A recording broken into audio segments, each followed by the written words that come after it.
पाकिस्तान में अगर कोई आदमी टार्च लेके तलाश करे कि कहीं रोशनी नज़र आए कि कोई मस्जिद खुदा की भी है, शायद ही मिले।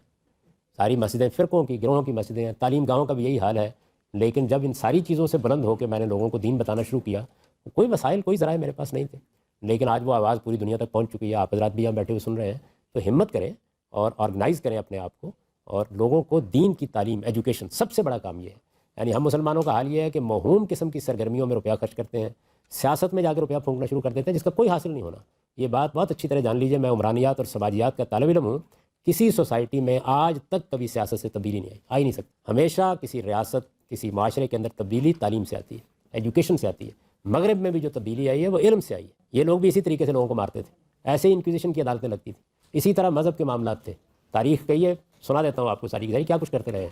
लेकिन इल्म ने दुनिया तब्दील कर दी। तो आप भी यही चिराग अपने हाथ में लें और लोगों को एजुकेट करने की कोशिश करें, अपने मज़हब की सही तालीम